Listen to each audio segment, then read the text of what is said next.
नमस्ते दोस्तों। आज हम पढ़ेंगे हिंदी अंकुर सप्ताह 7 दिवस 4 कक्षा चौथी गुरुदेव रविन्द्रनाथ टैगोर का पाठ है, जिसमें मौखिक चर्चा है। मौखिक चर्चा के लिए प्रश्न है कि पेड़ से चॉकलेट तोड़ने के लिए आप क्या करेंगे। ये पेड़ है, इसमें चॉकलेट्स है बहुत सारी। इससे मौखिक चर्चा आपको करनी है। उसके बाद हम आगे बढ़ते हैं। अब 3 झाड़ीदार पेड़ है, मेहंदी, गुलाब, चमेली। दूसरा प्रश्न है, आपके अनुसार और किन किन चीज़ों के पेड़ होने चाहिए। अब हम लिख सकते हैं चॉकलेट, खिलौने, या और भी कुछ लिख सकते हैं पैसों के पेड़ होने चाहिए। अंग्रेजों का विरोध गुरुदेव ने क्यों किया। अंग्रेजों का विरोध इसलिए किया था कि बंगाल विभाजन के कारण, बंगाल का विभाजन हो रहा था उस टाइम पे अंग्रेजों का विरोध गुरुदेव ने किया था।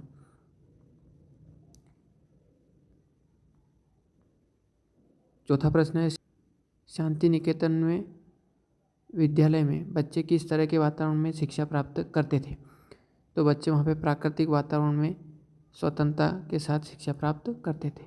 शब्द, वाक्य, पठन, लेखन गतिविधियाँ। अब इसमें हमें पढ़िए और लिखिए। ये पढ़ के लिखना है कि निर्दोष, उपाधि, महात्मा, चित्रशैली। ये 2-2 लाइन है, इसलिए 2 बार हम लिख सकते हैं। अब जोड़ी बनाइए। अब यहाँ पे हमें जोड़ी बनाना है। ये विलोम शब्द है कि छोटा, छोटा का हम बना सकते हैं बड़ा हुआ है, सुख का हो जाएगा दुख, इधर का उधर, जन्म का मरण, योग्य का अयोग। इसको सामने भी लिखना है कि सुख का दुख, उधर जन्म का मरण है, योग्य का अयोग्य। अब हम आगे बढ़ेंगे। प्रश्न क्रमांक 3 है कि इन वाक्यों को पढ़िए और लिखिए। हमें इन वाक्यों को पढ़ना है ऐसा, और ऐसे ही हमें इनको लिखना है कि रविन्द्रनाथ टैगोर को कोकिल कंठी कहा जाता है। यह हमें ऐसा कैसा लिखना है। उसके बाद 60 वर्ष की आयु में उन्होंने चित्र बनाना शुरू कर दिया था। यह भी हमें ऐसा कैसा लिखना है। अब हम आगे पढ़ेंगे। मेरे पेड़ पर फूल और फल भी लगते हैं, मेरे फल को निम्बोरी कहते हैं। मेरे फल फूल बहुत काम की चीज़ें हैं, इन्हें खाने से पेट की कई बीमारियां दूर होती हैं। यह हम नीम के पेड़ के बारे में पढ़ रहे हैं बच्चों। अब ये नीम के पेड़ के बारे में हमें उपयुक्त अंश को पढ़कर बताइए कि किस पेड़ के बारे में कहा गया। तो हम नीम का पेड़ है, इसके बारे में कहा गया। इस पेड़ से मिलने वाले किसी एक लाभ को लिखिए। पेट की कई बीमारियां दूर हो जाती है नीम के पेड़ से। अब आपको आगे है सूचना।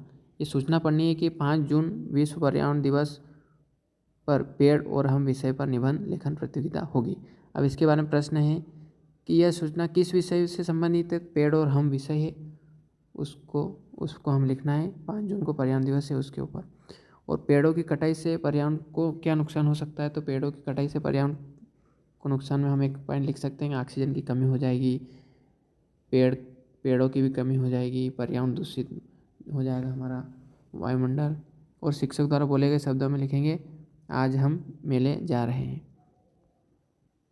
अब हम आएंगे सप्ताह 7 दिवस 5 पाठ 2 गुरुदेव रविन्द्रनाथ टैगोर। इसमें मौखिक चर्चा है। मौखिक चर्चा में हम करेंगे कि आप तेल का क्या क्या उपयोग करते हो। नीम के अलावा और किस पेड़ की टहनी से दातुन की जा सकती है, ये आपको मौखिक चर्चा वहाँ पे करना है। अब पहला प्रश्न है कि गुरुदेव के संगीत को रविंद्र संगीत क्यों कहा जाता है। जो गुरुदेव का संगीत था उसे रविंद्र संगीत क्यों कहा गया। तो हम लिखेंगे, गुरुदेव ने अपने लिखे गीतों की धुन स्वयं बनाई थी, इसलिए रविंद्र संगीत कहते हैं।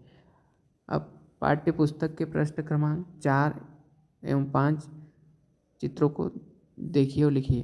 पहला चित्र किस स्थान का है, तो उनके घर का है। दूसरा चित्र में क्या दिख रहा है, रवि के घर गुरुजी आए हैं। तीसरे चित्र में बच्चे के आसपास क्या है, फूल, तितली, भौरे, नदी और पेड़ उसके आसपास है। चौथे चित्र में कौन कौन दिख रहे हैं, तो रवि के बड़े भाई और संपादक दिख रहे हैं। जलियांवाला बाग हत्याकांड के बारे में अपने शब्दों को लिखिए। अब तीसरा प्रश्न में हम उत्तर लिखेंगे, सन 1919 में अमृतसर के जलियांवाला बाग में अंग्रेजों ने भारतीय लोगों पर गोली चलाई थी और गई थी। अब हम आगे बढ़ेंगे। पहला प्रश्न है, लेखन गतिविधियों में शब्दों को पढ़िए और अपनी कॉपी में लिखिए। ये आपको लिखना है, हरा भरा, क्रियाकलाप, साज सज्जा, प्यार, दुलार। ये आपको आपकी कॉपी में लिखना है। प्रश्न क्रमांक 2 है, वाक्य में रेखांकित शब्दों के अर्थ बताइए। जैसे विजय विश्व तिरंगा प्यारा, तो विश्व का मतलब है संसार। तो कोयल मधुर स्वर में गाती है, तो मधुर का मतलब होता है मीठा। रविंद्र देवेंद्रनाथ के पुत्र थे, तो पुत्र का हम बना सकते हैं बेटा। ठीक है, अब हम आगे बढ़ेंगे तीसरा प्रश्न पे। तो इनको वाक्य में प्रयोग करना है। हम वाक्य में प्रयोग करने के लिए हमें बस इस शब्द का वाक्य में प्रयोग होगा। तो पुरस्कार, तो गुरुदेव को नोबेल पुरस्कार मिला था। प्रसिद्ध, गुरुदेव प्रसिद्ध व्यक्ति थे। अब हम धाराप्रवाह पठन पे आएंगे। महात्मा गांधी का जन्म 2 अक्टूबर को पोरबंदर में हुआ था। गांधी जी सत्य अहिंसा के पुजारी थे। श्रवण पितृभक्ति नाटक का उनके जीवन पर बहुत प्रभाव पड़ा था। अब इसका पहला प्रश्न लिखित है कि महात्मा गांधी का जन्म कब और कहाँ हुआ। तो 2 अक्टूबर को पोरबंदर में उनका जन्म हुआ था, ये हम लिख सकते हैं। उसका स्वतंत्र अभ्यास लिखना है आपको।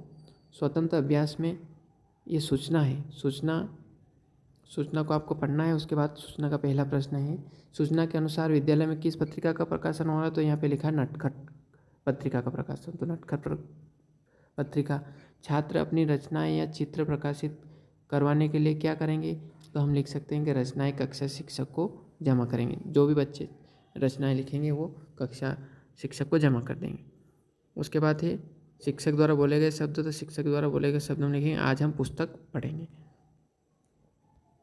अब हम हमारा सप्ताह 7 दिवस 6 आ गया है, अंतिम सप्ताह। और सप्ताह 7 दिवस 6 में हम सप्ताह 1 से 5 तक जो भी पढ़ते हैं उसकी पुनरावृत्ति होती है, मतलब उसका रिवीजन होता है, उससे रिलेटेड प्रश्न पूछते हैं। तो मौखिक चर्चा में आप देख सकते हो कि अपने विद्यालय का पूरा नाम बताइए, पाठ में आए कि नहीं 2 या 3 पात्रों के नाम, ऐसे आपको लिखना है।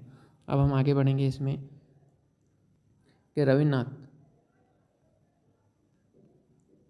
रविन्द्रनाथ को गुरुजी शिक्षा के साथ और क्या सुनाते थे। तो रामायण और महाभारत की कथाएं भी सुनाते थे। रविन्द्रनाथ को बचपन में किस नाम से पुकारा जाता था। रवि नाम से पुकारा जाता था। अब लेखन गतिविधि में हम देखेंगे, इन वाक्यों को पढ़िए और लिखिए। ये फूल, तितलियाँ और भंवरे कितने सुंदर है, इनको ऐसे कैसे लिखना था। गुरुदेव हमें आप पर गर्व है, गुरुदेव हमें आप पर गर्व है। समानार्थी शब्दों का मिलान। अब इन समानार्थी शब्दों का मिलान करना है हमें। धरती का आएगा पृथ्वी, हवा का पवन, पेड़ का वृक्ष और नदी का सरिता हम कहते हैं। रविन्द्रनाथ को क्या कहकर बुलाते थे। तो महात्मा गांधी रविन्द्रनाथ को क्या कहकर बुलाते थे, हम लिखेंगे उन्हें गुरुदेव कहकर बुलाते थे। महात्मा गांधी ने उनका नाम गुरुदेव बोला था। रविन्द्रनाथ के बारे में 2 वाक्य, उनकी आवाज़ सुरीली थी, वे गुरुदेव के नाम से प्रसिद्ध हुए। हमें 2 वाक्य लिख सकते हैं। अब हम अगले पेज की तरफ जाएंगे। धाराप्रवाह पठन। पंडित जवाहरलाल नेहरू का जन्म 14 नवंबर 1889 को प्रयागराज इलाहाबाद में हुआ था। इनके पिता का नाम पंडित मोतीलाल नेहरू व माताजी का नाम श्रीमती स्वरूप रानी था। नेहरू जी को बच्चों से बहुत प्यार था, इसलिए बच्चे उन्हें प्यार से चाचा नेहरू कहते थे। नेहरू जी को गुलाब का फूल बहुत प्रिय था। अब हम आगे बढ़ेंगे। समझ के साथ प्रति मिनट पढ़े गए शब्दों की संख्या। अब यहाँ पे आपके टीचर आपसे पूरी कहानी पढ़वाएंगे और उसके बाद 1 मिनट में आपने कितने शब्द पढ़े वो यहाँ पे नंबर आपको दिए जाएंगे। लिखित प्रश्न है, बच्चे नेहरू जी को चाचा नेहरू क्यों बुलाते थे। तो नेहरू जी को बच्चों से बहुत प्यार था, इसलिए बच्चे उन्हें चाचा नेहरू कहते थे। अभी आपको स्वतंत्र अभ्यास से बेटा ये चित्र देखना है आपको, चित्र में क्या क्या हो रहा है। चित्र के बारे में 2 वाक्य आप लिख सकते हो। मैंने लिखे हैं यहाँ पर, ये चित्र बगीचे का है। यहाँ तितली और गुलाब का फूल दिख रहा है, आप एक लड़का दिख रहा है, एक लड़की दिख रही है, देख सकते हो। अलग अलग प्रकार के फूल हैं, ये आप देख सकते हो।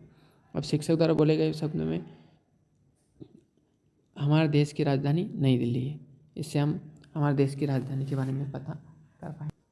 आपको वीडियो कैसा लगा कमेंट में ज़रूर बताएं, और आगे आप किस सब्जेक्ट का वीडियो चाहते हो हमें कमेंट करें और हमारे चैनल को सब्सक्राइब करें। हम आगे के वीडियो में मिलेंगे। आप अंकुर अभ्यास कक्षा 4 का सॉल्यूशन लेके आएंगे।